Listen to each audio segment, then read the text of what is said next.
What's up, my miners of intelligence and consciousness? I'm Rick Brooks, and this is Rick's Mind. Today with me, I have Kamin Mohammadi, who is an award-winning journalist, broadcaster, teacher, and public speaker. What's going on, Carmen? Welcome to the show.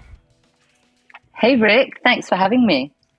Anytime. So there's a lot going on in the world. And one thing that, this podcast hasn't really covered or talked about is what's going on in Iran. So I wanted to bring you on. And I think a really good place to start, right, is kind of the beginning. And if you could just explain to the listeners, I'm sure that most people know what's going on, but it's really good to have it from someone that is very close to this. So if you kind of just give us a quick recap of what is going on over there and why this started. Absolutely, Rick. Yes, thank you. So we're now in the fifth week of protests, really unimaginable, really, protests in Iran. This started around the death of a young woman who, on the 13th of September, she was arrested by Iran's morality police, which is a division of the police which is concerned with making sure that women specifically are correctly turned out. That's because Iran has sharia law, this Islamic law that it's had since 79. And one of the things that women cannot do, as well as sing in public or dance in public, is wear tight-fitting clothes that show the contours of their body or show their hair. So most women in Iran will go around with a loosely tied headscarf and a kind of sort of long coat or something. Now, this morality police, they're always on the streets. They have existed for the past 43 years, and they make sure that women are correctly turned out. Now, whether, women can have good hijab or bad hijab depends a little bit on how the wind is blowing at the time. Now, women in Iran have interpreted this in very loose ways, let's say, particularly in the past few years. But we have a hardline president now. And so there was a crackdown by the morality police from the beginning of this summer on how women were looking, how, bad hijab, as they call it. Now, this woman, she was from Iranian Kurdistan, a province in the far west of Iran, and she's called Mahsa Jina Amini. Jina was actually her Kurdish name. So Mahsa Amini is her Persian name, which is what she's become known by. She was visiting Tehran with her brother, and she was stopped by the morality police on the street 30th September for bad hijab. They took her into custody, which they often do for re-education, they call it. In the 2 hours that she was in their custody, this is according to her brother, who was there the whole time, she fell into a coma, and she was taken to hospital, where she never came around, and on the 16th of September, she died from her injuries. The regime have said that she had a pre-existing condition and that she had a heart attack. Her family say this isn't true. She was 22. She was in good health. And that, in fact, there was a lot of evidence of her having been really severely beaten around the body and the head, particularly. So there is this conflicting narrative. Protests burst out immediately. Particularly, they started in the Iranian Kurdistan region, where she was from, protesting her death. Women started to actually, in solidarity and out of grief and anger, started tearing off their headscarves and cutting their hair as a sign of, well, grief, but also rebellion, this sense of, if my hair is the problem, I'll get rid of it, And these protests broke out around her funeral, around her grave, and they spread throughout the districts, the province of Kurdistan, even though for 2 days there was amazingly heavy kind of response from the authorities. So reportedly 5 people killed in that time and 250 people arrested. However, these protests spread throughout Iran. They didn't die down. And that's really the story that we've been seeing ever since. Every single day since then, the protests continue. We are now over a month since this happened. There's no sign of these protests dying down. They started off with women really, and it's really very much women, young women and girls at the forefront of this really extraordinary movement that we're seeing. these strong images of women tearing off their headscarves, waving them in the air, dancing around fires. I mean, the fact that they're dancing is already, tells you something. That's also forbidden. Dancing around fires, casting them in the fire. So it started off with women protesting the death of Mahsa Jina Amini, because really they were saying, look, she wasn't even really improperly dressed. Like, Mahsa could have been me. It could have been any of us. She wasn't really doing anything wrong. And they've gone from that protest against the mandatory hijab to very soon becoming actually a massive cry of fury from the people, saying we don't want the Islamic Republic. We want our rights. We want simple freedoms. And this chant, which has been at the center of these protests, women, life, freedom. It's actually an old Kurdish rallying cry coming out of protests that, ethnic Kurds have done for their own equality throughout not just Iran, but also in Syria. And the fact that, there is this Kurdish chant that has become the center of the protests also gives you an idea of how inclusive this movement is. Yep. And that's something that I kind of want to get into, because I don't know if people quite grasp that Iran is composed of a ton of different types of people. And I also want to kind of put some context into just for the conversation's sake. Like, this is one of the oldest civilizations on the planet. All right. I think they're about 3,000 years old. They are one of the very few countries that has never been a puppet state / colonized by the West. They've always kind of remained out on their own island. I believe China, Ethiopia is definitely one. So this is a very proud nation of people. Like, this was, the Persian Empire, right? This is Cyrus the Great, Darius, like these.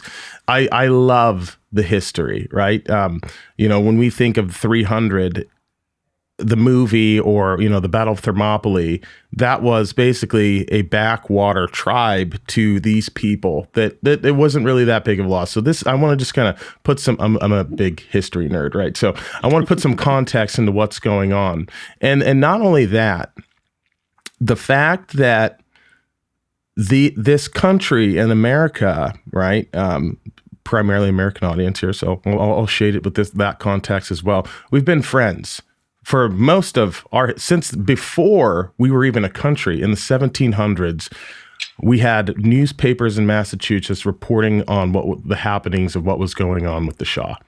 And since the Islamic Republic of Iran came to power, 44 years ago, that's when our relations kind of stopped. And that was something that we kind of created. But prior to that, women, this was the most liberal and forward-thinking region in a very troubled part of the world, and they were one of our strongest allies. We used to sell them $10 billion worth of military equipment that the Shah would purchase each year.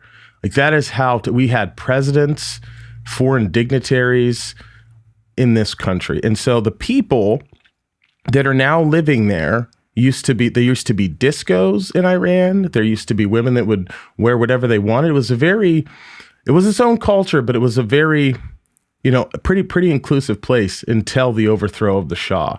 So from, my life, I haven't been alive that long, but like in my life, I was shocked when I first found out how close our countries used to be. And so what's going on there is, I think that there is another fact, is that this is another reason it's very important to really follow what's going on, is this is a Shia-dominated country. And the fact that the only other neighbors that, when we were in Iraq, this country could have helped stabilize that. But because we're not friends, like, they're not going to work together. There's a lot of problems that could be solved in the world if we talked to each other. And it's a huge miss that we're not talking. And it's also devastating that these things are allowed to occur or are occurring now. People want to be free, and that's why this is very, very important. Because I think that there's an opportunity now to really start a dialogue. And if you can't see the value in us getting along with this country, and you're crazy. But I do, that's kind of, I'm spitballing and doing a brain dump of everything that I know of the situation. But what I don't know is kind of like the Kurdish people and kind of what's going on there. Because I know that there's probably been quite a few atrocities committed. Like, I don't know why everyone seems to hate the Kurds. Like, could you kind of explain what's going on in that regard? There is a Kurdish saying, the Kurds have no friend but the mountains. I think I even have a book up here that's called that. Rick, thank you. God, it's so wonderful. You know so much. It's so great to talk to someone who knows also about, Iran. That's been part of my work for the past, 20-something years, has really been trying to kind of put Iran back in its place, as it were, within the history of the world. Iran, you're absolutely right. It is one of the oldest civilizations. Iran is the oldest piece of land occupied by the same race continuously. So the Iranian people have been on the Iranian plateau for, they discovered, I think, some remains of, up in the north of Iran some years ago, some remains of a jug with like some kind of wine in it, which meant that they had to predate when they thought wine making had started, from about 4,000 or 5,000 years ago. So yeah, this is a really old country. It's a really old culture. And what you talked about there is absolutely spot on as well. The different ethnicities within Iran. So, in Iran, when you meet people, you'll say, where are you from? Even though we're all Iranian. So there are all of these different lands, provinces, and the minorities, many minorities within them, who've anyway historically always been Iranian. So it's an interesting thing. That pan-Iranian identity is very, very strong. Iran wasn't a country that was composed after the Second World War. So our borders, present borders, have remained the same, I think, more or less since the 17th century. So it has a very strong national overarching identity. But within Iran, which is a huge country, it's 3 times the size of France, let's say, there are many different ethnicities who anyway are all identified as Iranian, but they have their own ethnicity on top, which is, you have the Kurdish people that you mentioned. I'm half Kurdish. My father's people are from Kurdistan, Iranian Kurdistan. Own cuisine, own language, own culture, own dances, own outfits, that very strong cultural identity. We have the Baluchi people, the Baluch down in the northeast around the border with Pakistan, and they are more Indian, Pakistani type tribes. They're the Sistan and Baluchistan. We have Khorasan, which is the one that is on the border with Afghanistan. And again, we have people, we have an Iranian Azerbaijan that is on the north that borders, independent Azerbaijan. We have Iranian Turkmenistan. So we have Iranian Turkmen. We have Iranian Azeri, who are Turkish-speaking people. Persia and the whole Persian thing comes out of one of the provinces of Iran, which is the province of Fars, which is the one in the middle, where the majority of Iranians are ethnically Persian. Okay. And then I think the next biggest ethnicity are the Azeris, the Turkish-speaking people. And then I think you start to get the Kurds, the ethnic Arabs, all of these different things. The reason Darius the Great came out of the Fars province, that's why when he conquered sort of pretty much the known world, that was the Persian Empire, because he was Persian, he was Farsi. The Greeks didn't have the F, so they called us Per, so we became Persians, And so when people say to me, as they so often do in the UK particularly, oh, but Iran used to be called Persia. English people love saying that to me as if, they're telling me something. It's always called Iran. Used to be, Thank but you. by its And people, it's it's like, always been referred to as thank you. Iran It's for sure. always been Iran. It's only ever been called Persia by the West. Yep. And in fact, in the 1930s, the then Shah, which is the last Shah's father, Reza Shah, he officially changed the name for foreign maps from Persia to Iran. But actually, inside Iran, Persia doesn't exist, right? No. We have just Iran. You know, you have Pars, and Fars, that's that region. So that's that one. The Kurdish people. So the Kurdish people, there's quite a lot of Kurdish people. I think I read the population of something like 40 million in the whole world. Oh, wow. Kurdistan doesn't exist as such as a country, but there is this ethnic people. There's a lot of them, and their lands, where they should have been historically, basically are divided between Iran, Syria, Iraq, and Turkey. And all of those countries have big Kurdish populations and Kurdish regions. Now, the Kurdish people aren't particularly popular in a way with the kind of host countries because they're seen as a very fierce, very independent people. They're very, very strong ethnically in terms of their identity. So over the years, so in Turkey, for example, the Kurdish people have been massively persecuted for many years. They're not allowed to even be called Kurdish, let alone speak their language, teach their language in schools, wear their clothes, all of that. So their identity, the Turks have really sought to erase the Kurdish identity. They call them mountain Turks, which for the Kurds is an absolute affront, to their identity.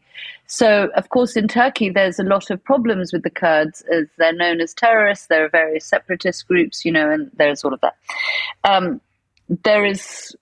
There are the Kurds in Iraq who probably have the best kind of deal right now because since the Allied invasion, let's call it, they've had their own semi-autonomous region.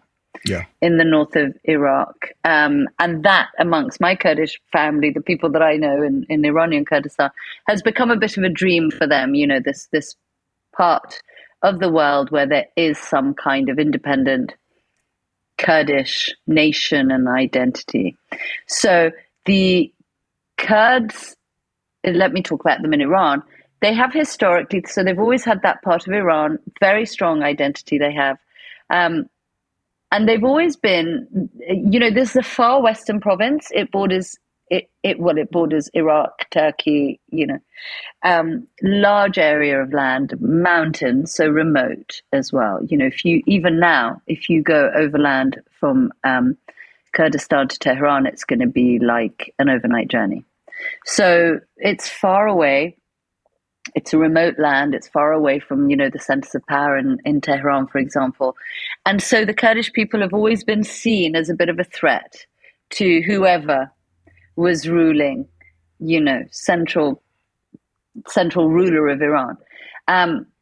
And they've always been really key in where the power kind of lies. In fact, the Kurds, that's why they always say the Kurds have no friends but the mountains, because they're quite often in regional conflicts. They're quite often taken by a side by being promised, if you fight for us, we will give you your land.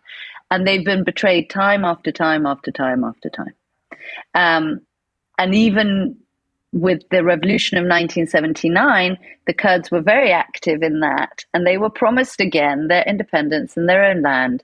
And one of the first things that Khomeini and his government did, which is horribly, right now what's happening in Kurdistan is horribly reminiscent of that time, I believe, is they actually got fighter planes out and they bombed. Once Khomeini took power, one of the first things he did was to absolutely subjugate Kurdistan because he didn't want them to be a threat to him, to his theocracy.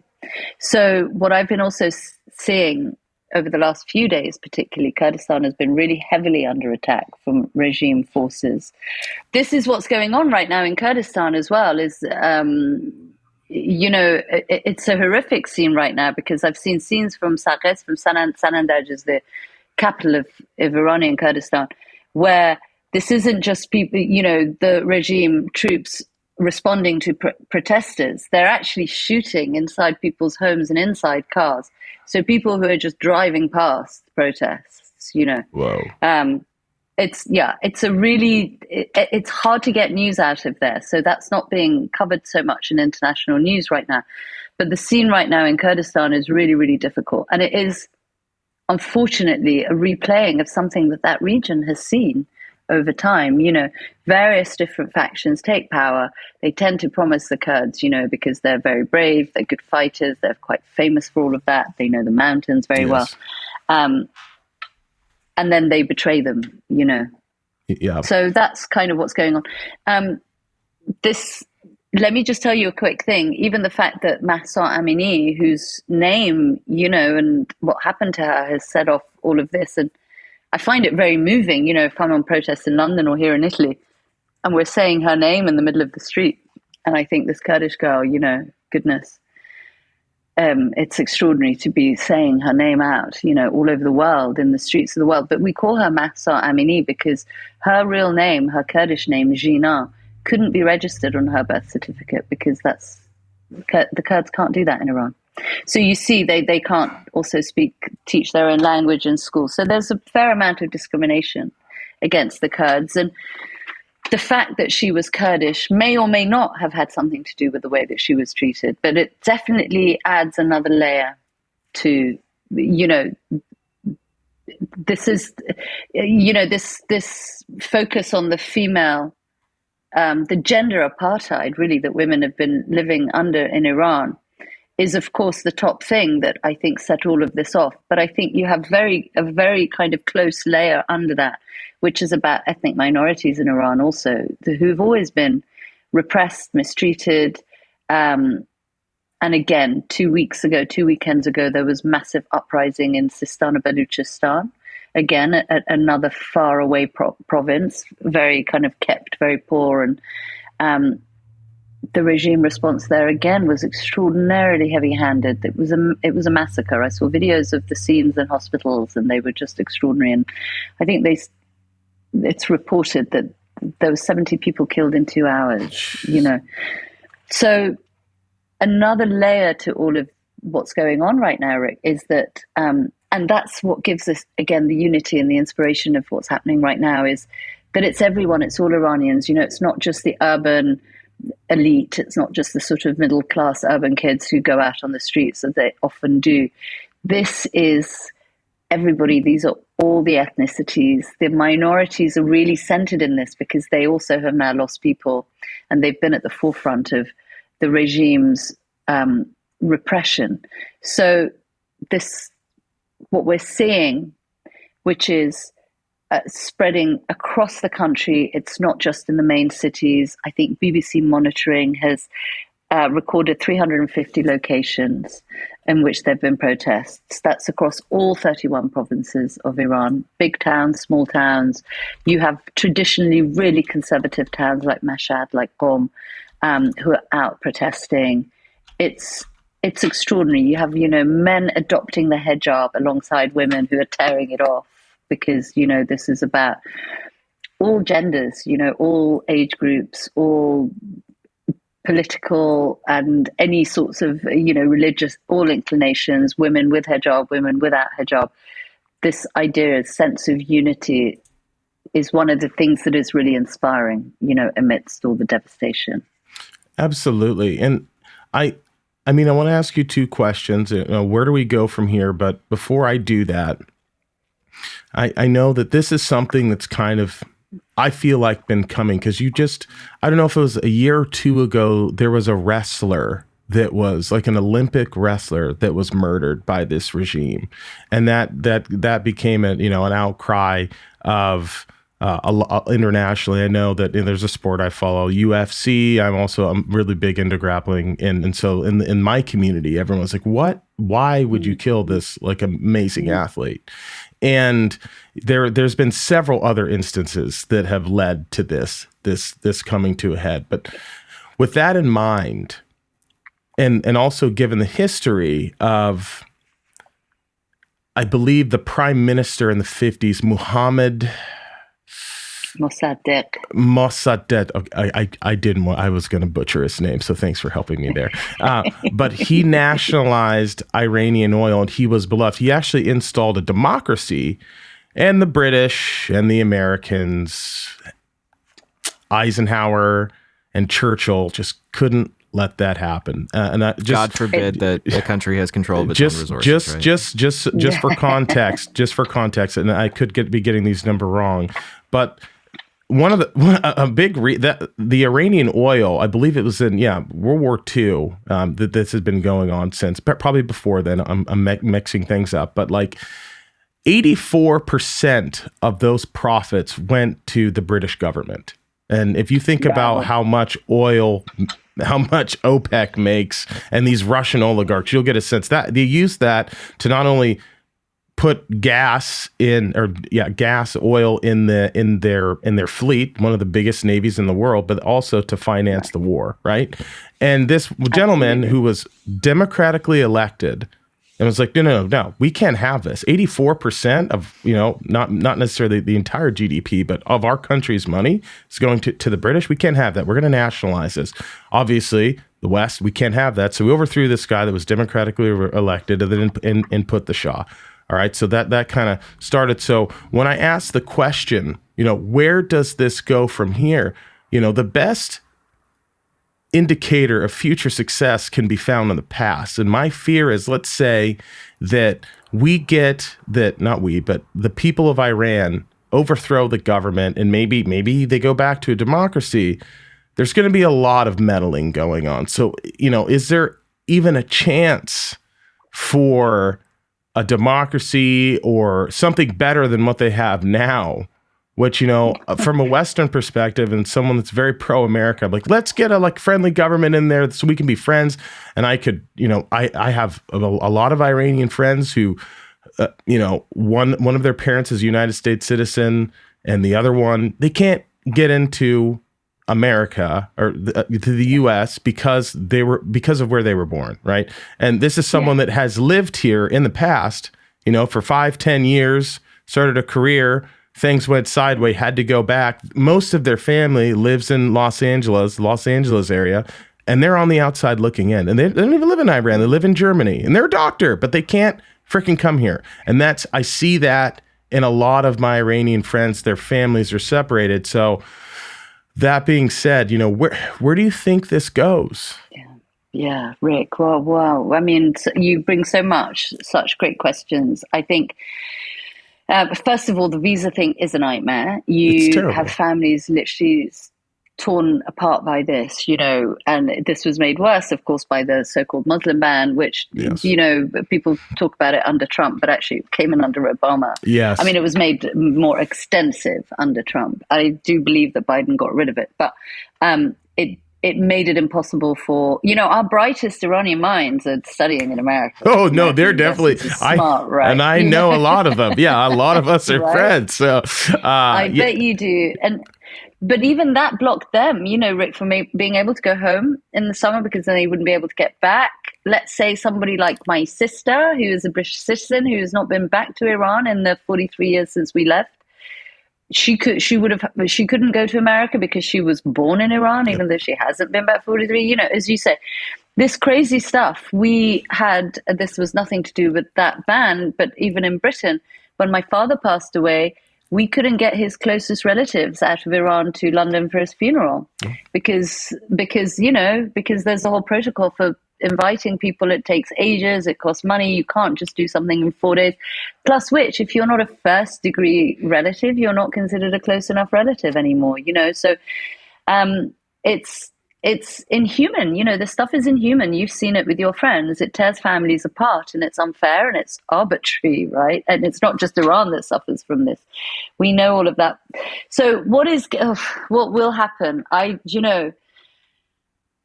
As you said, the Iranian people have wanted democracy and sovereignty for a really, really long time. 1905 was the first time that, it wasn't the first time, but it was one of the most significant times that there were uprisings in Iran.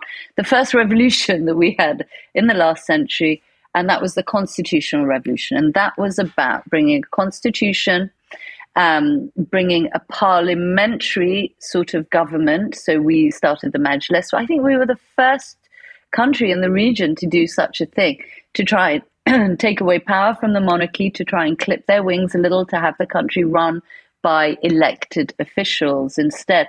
And why I brought up 1905 is because in the lead up, with all of the unrest leading up to this, was the first time that women started to form groups and start to have weekly meetings and start to make sort of, not unions exactly, but, these kinds of groups. So that's also to contextualize how long, the women's movement in Iran is as old as the democratic movement in Iran. And that really places us at the heart. One of the chants of the revolution of 79 was, there are no human rights without women's rights. No. So women have always been right there. Iran has been struggling for democracy and sovereignty for more than 100 years now. And as you've so rightly said, every time it starts to get sort of something approaching that, foreign powers sort of bowl in and get involved. And that is massively because of the curse of Iran, which is our oil. We have some of the largest oil and natural gas reserves in the world. Now, even before really oil became a thing, geopolitically, Iran was important. So we had the great game of the early 1900s between Imperial Russia and Imperial Britain. And Iran was right in the middle of that because, of course, Britain wanted a way to their colonies in India, which was very rich. They didn't want Russia to have a way into India. So Iran was this really important strategic point. So it was the Brits and the Russians that quashed the constitutional revolution. We did end up with a constitution. We did end up with a majlis, a parliament, and elections and this kind of thing. So we did get some elements of what we had wanted. But actually, the dynasty, the monarchs that we had at the time got sort of upended by our foreign sort of masters. And Reza Shah, who was an illiterate army officer in the Cossack Brigade, which was, run by the Russians, was picked by the British, and they decided that he had the potential, and they helped him to climb through the ranks and to become Shah in the 1920s, so the kind of king. So that was the last Shah's father. So even that, now, as you said, we were never a colony. We're one of the few countries in the region to not officially be a colony, but we were a colony in all but name. Yes. During the First World War, Iran was in both wars. Iran was neutral officially, but actually in both wars it got invaded. Yes. And in the First War, Russia went to a point and Britain went to a point, to occupy Iran, because by that point we had oil. So Britain wanted to protect the oil reserves. And the same thing kind of happened in the Second World War, because the Shah of the time, Reza Shah, who the Brits had put in, was quite sympathetic to Hitler. So they kind of couldn't have that. And so the Brits also got rid of him and installed his son, who was the last Shah of Iran, Mohammad Reza Shah. So that's a little bit about foreign powers. And I just want to point out, in both of those world wars where Iran was neutral but was invaded nonetheless, there was famine in Iran, and something like a recorded million people died in between those things. Again, these things aren't known. The fact that Iran was also the gateway for Jews passing from Poland through Russia and into Israel, and we had the Iranian sort of Schindler, as it were, who saved a lot. There's a lot of this stuff that isn't very well known. Oil. You absolutely got that right. So in 1903, maybe, or something like this, there was an Englishman called William Knox Darcy who had been a gold miner in Australia. So he was jingling, with wealth at that point. And obviously, there's a bit of a speculator and adventurer. He shows up in Iran and he asks for the concession to look for oil in a part of the country, which is where my other half is from, Khuzestan, which is the southern western region that has the oil that borders with Iraq. At that time, Iran was not that centralized, so he made his deal with the sheikh of the region, as opposed to, we had lots of different sort of rulers of our regions, and then the main Qajar Shah.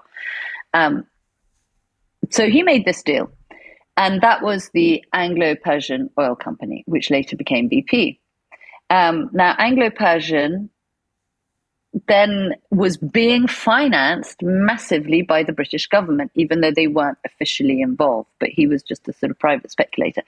On the eve of the First World War, as you absolutely rightly said, Winston Churchill at that time was the First Lord of the Admiralty in the UK.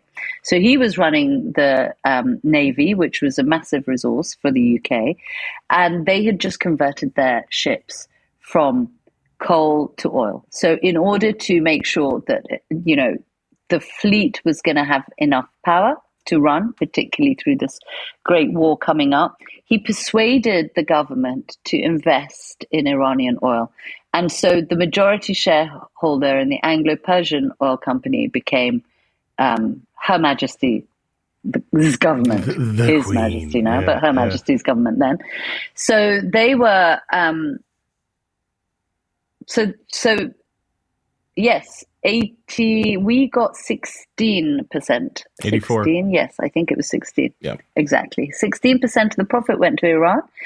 84 went to Her Majesty or whichever Majesty it was, their coffers in the UK. And one of the things that, because I grew up in Britain, so one of the things that I always try and point out, and especially in the Britain of right now, which is quite Brexity, it quite doesn't want refugees, immigrants, it's gotten a bit insular. I always try and kind of point out that these British institutions that they really see as being very British and making the country so great, like the welfare, our welfare and the National Health Service, these things, institutions that were set up after the Second World War when Britain had money. Where did that greatness come from? Where was Britain able to finance these things? From things like the proceeds of our oil. So, and all of the riches of India and all of the tea in Ceylon, now, you know what I mean? All of this. So I kind of try and point this out to the Brits. I say, but do you see that these institutions that you think, make this country so great and need to be protected from this sort of tsunami of refugees, which we don't have in Britain at all, really, were actually set up with the resources of the countries of those people that you're trying to keep out of here, like not to make people feel bad. People never know what to do with that information, but just for people to understand that, there's a lot more interdependence in this world than we want to give credit to. This idea that you have this nation and you have borders and it's all about you and you're great and you've deserved it because, your country's been clever or democratic or... No.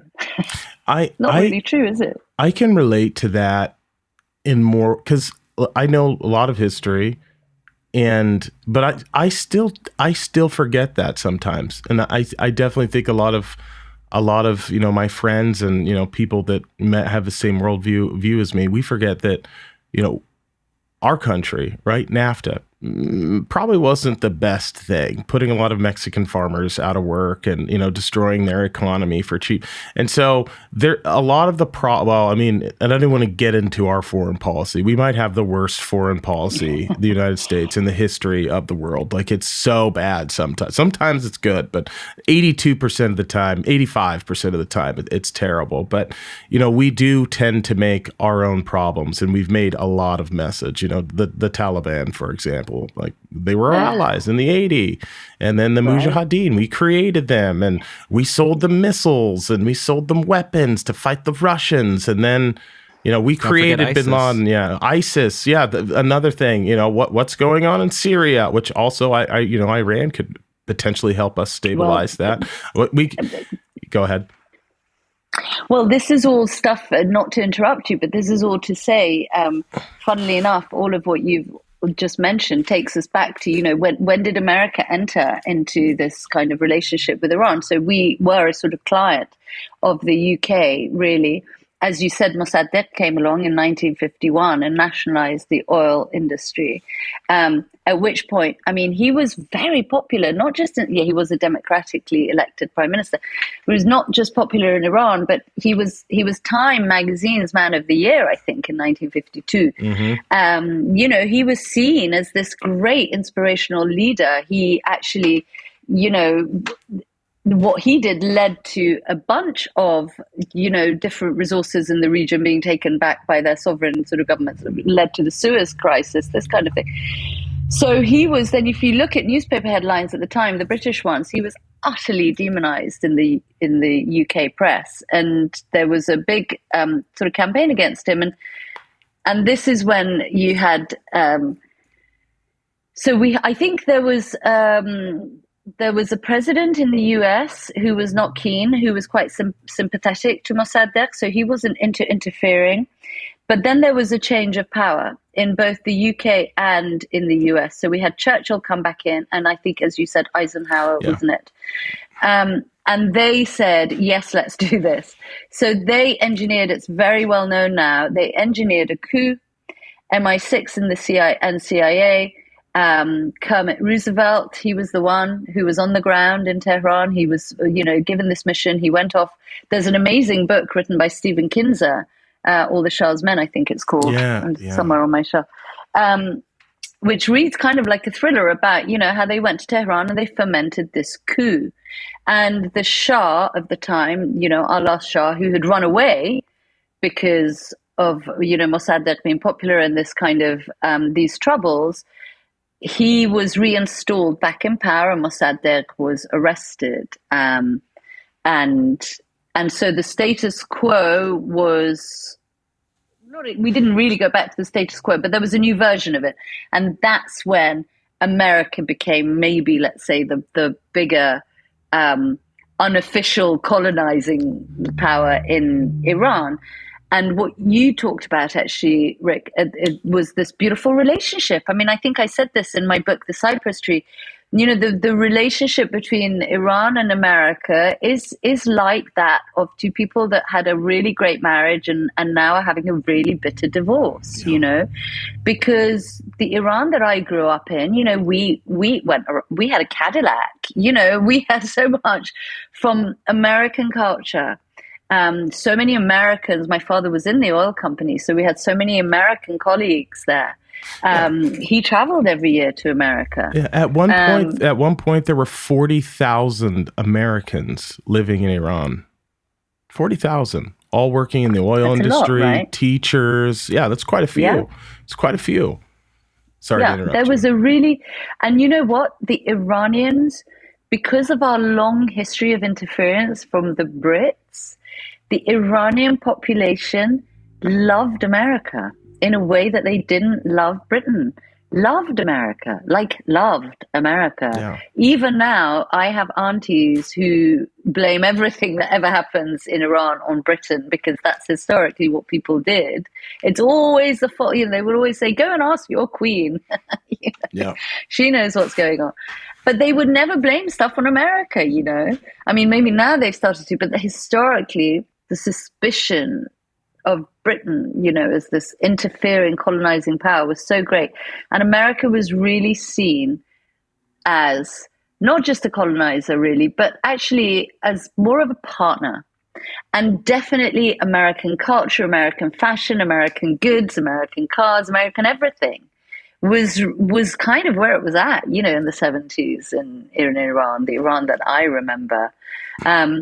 So it would really do not just our countries, Rick, but the whole world so much good if our countries could kiss and make up. I know. Because, as you said, all of these groups that that, you know, America has kind of funded and in order to protect its interests in the region.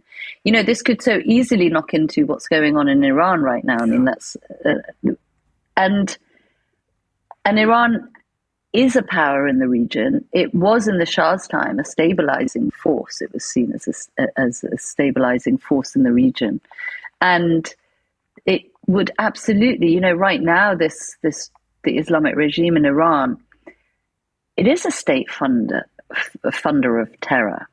And I can say this now. I couldn't say this before because, you know, us kind of dual nationals, who want to keep our relationship with Iran, but want to be also able to speak about it.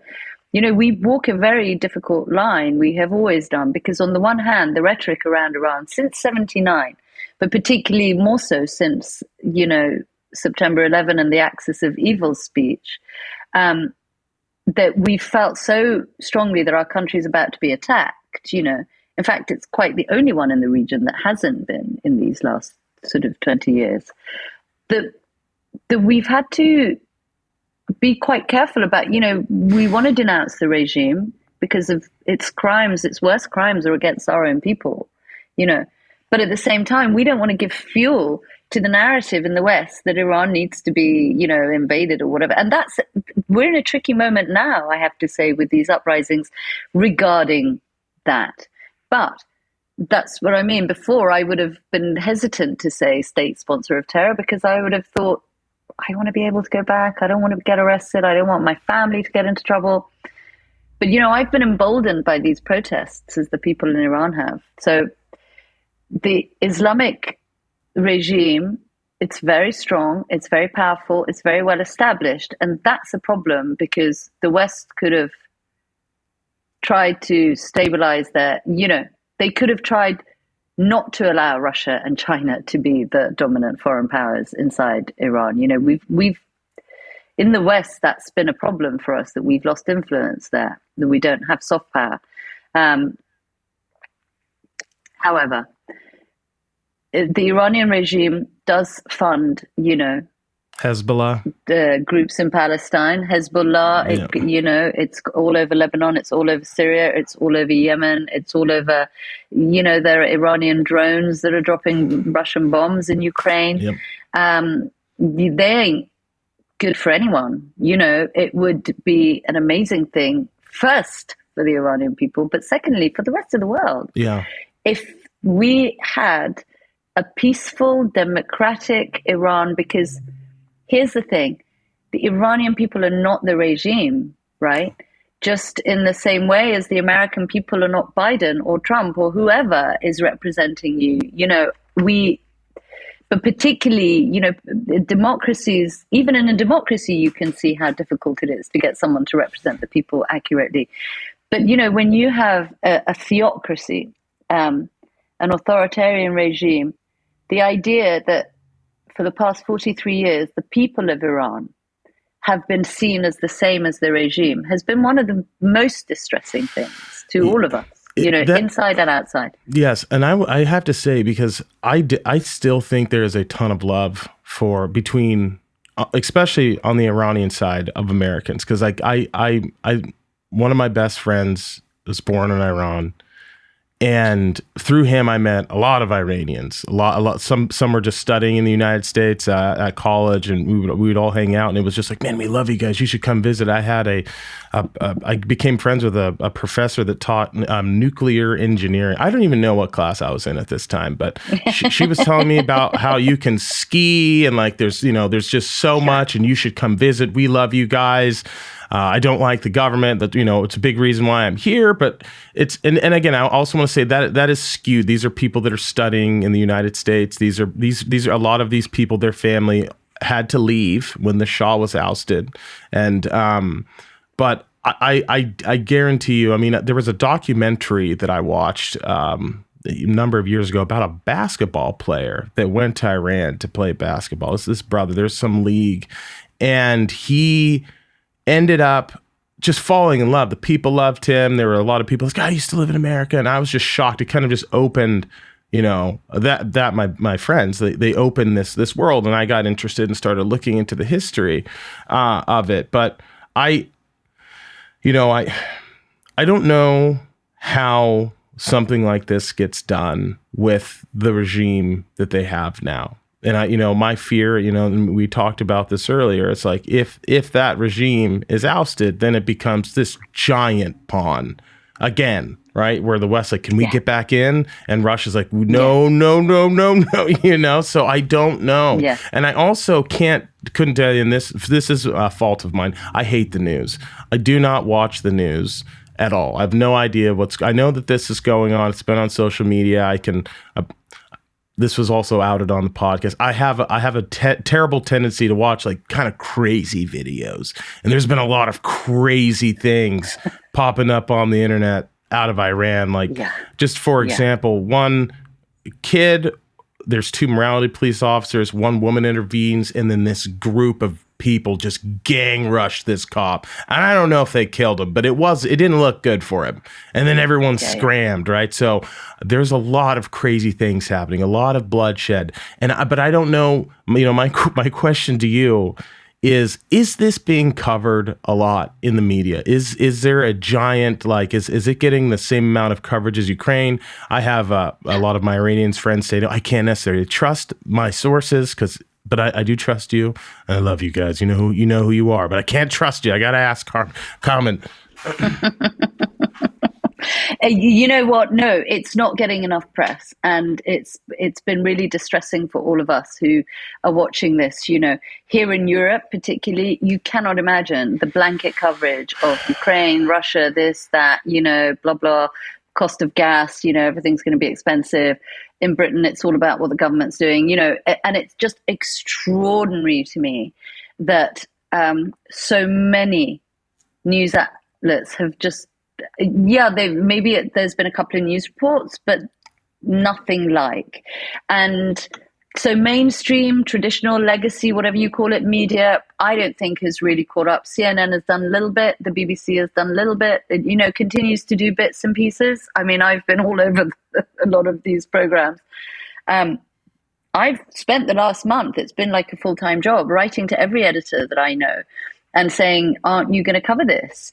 And can I write this or that? And I've gone to everybody, really from newspapers to glossy magazines. I'm like, let's, cover this from every aspect. I cannot understand. I can't see. I open my social media and it's not like it was when BLM happened, I don't see those hashtags and those black squares everywhere. I don't. I'm not seeing the response that people gave to Ukraine. And I keep going, why? I don't understand. I don't understand. George Floyd was murdered by a cop and Mahsa Amini was murdered by a bunch of cops. What's the difference? He was killed for his color. She was killed for her gender. Mm-hmm. How come that's not? Yeah. I mean, my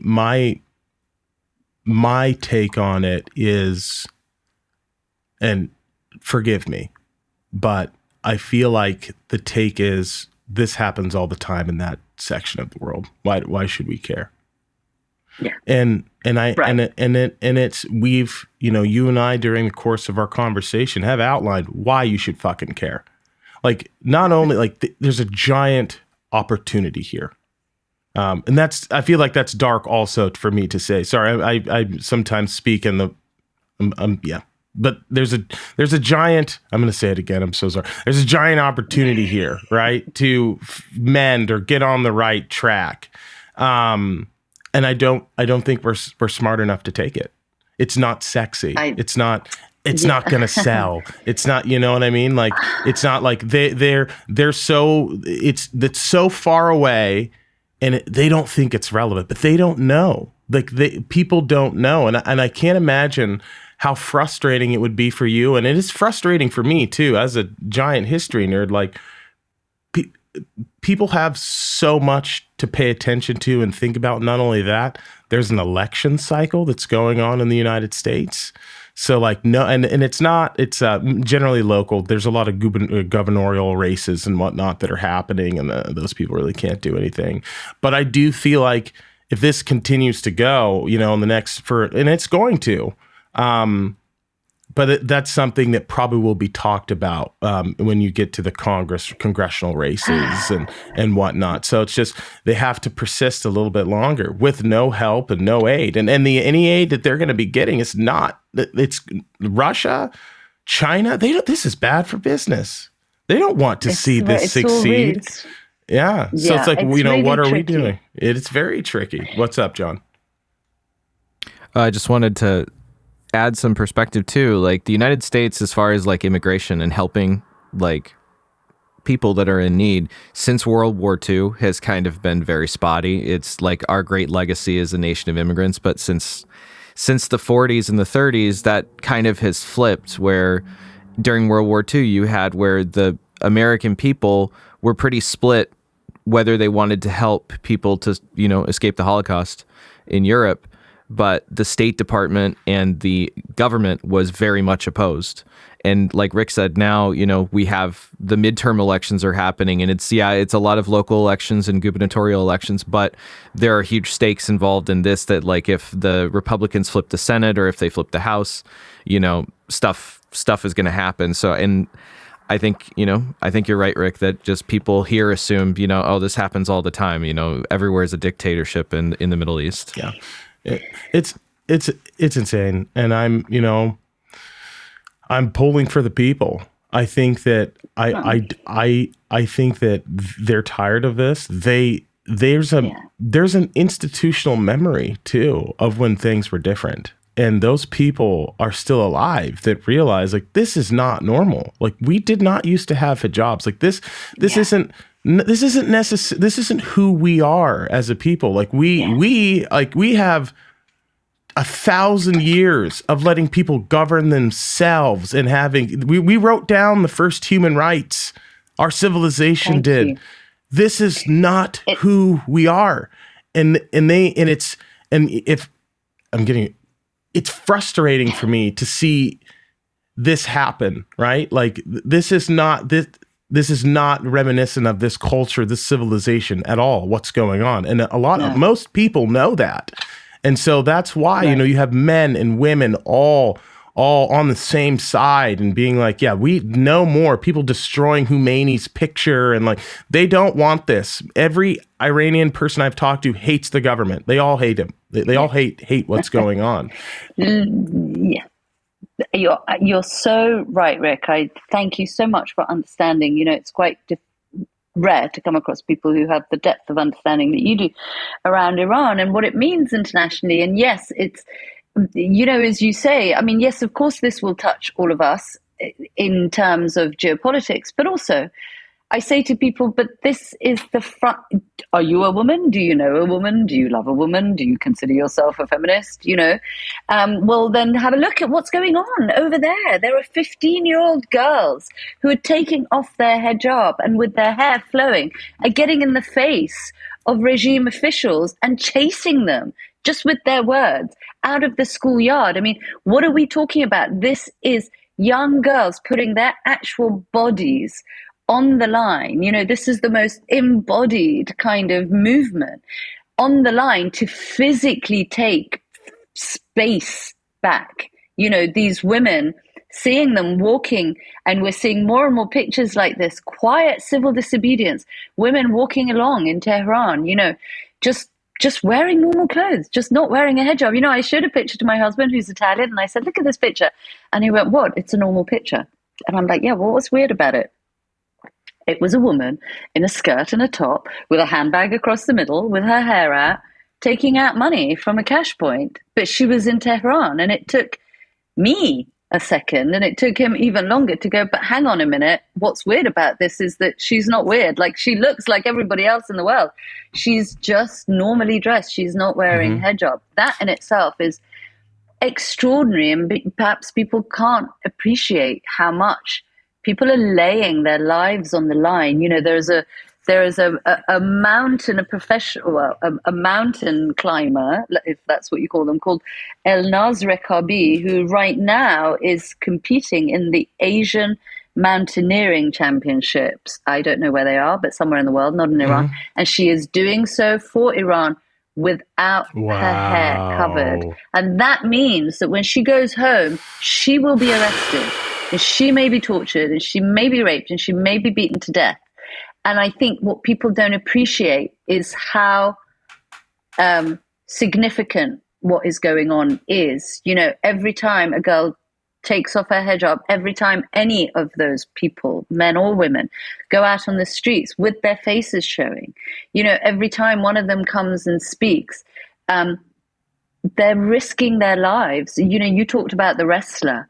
There are so many, you know, I don't know if you saw this some weeks ago, right at the beginning of all of this, for a qualifying match, the Iran soccer team, football team. They covered up. They covered up the Islamic Republic. They covered up the flag of the Islamic Republic. Yeah. They have all been arrested as soon as they got home. They all get their passports confiscated. You know, I don't know if you heard about this fire that there was this weekend in this enormous prison in the north of Tehran, Evin. And the reason that has devastated everybody and everyone has had sleepless nights to try and understand is because that is where everyone is being held. The protesters, the students, the activists, the filmmakers, the authors, the journalists, the intellectuals, the actors, the painters, the footballers, the sports people, anybody who's come out to speak or take part or in any way indicate that they have some support for this or not for the Islamic Republic is inside. I have several friends inside that jail. You know, there are American citizens inside that jail, you know.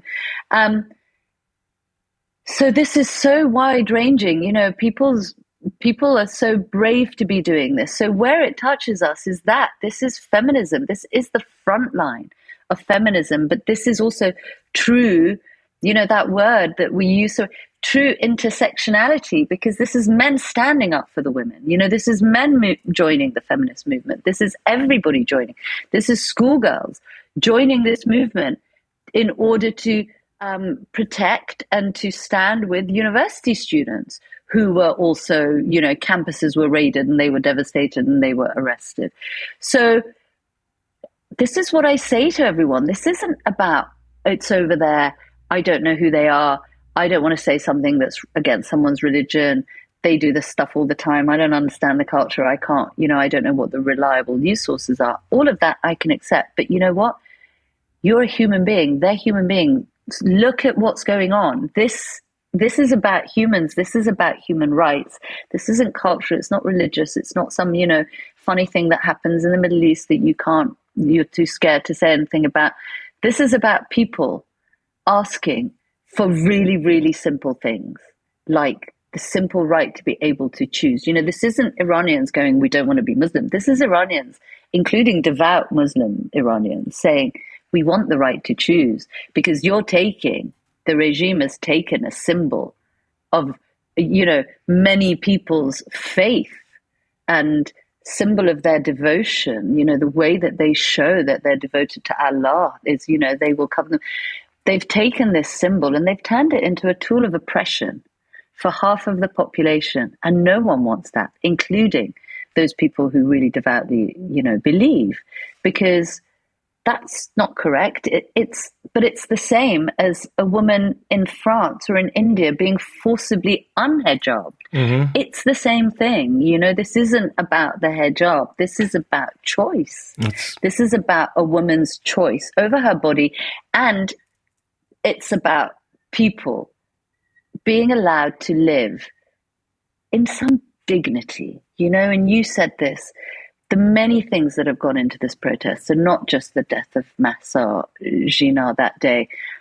It's about the economy. It's about the way that this government, this regime has mistreated the people, the land, the resources, the way that the corruption, I mean, the corruption is just so widespread, you know, the utter hypocrisy.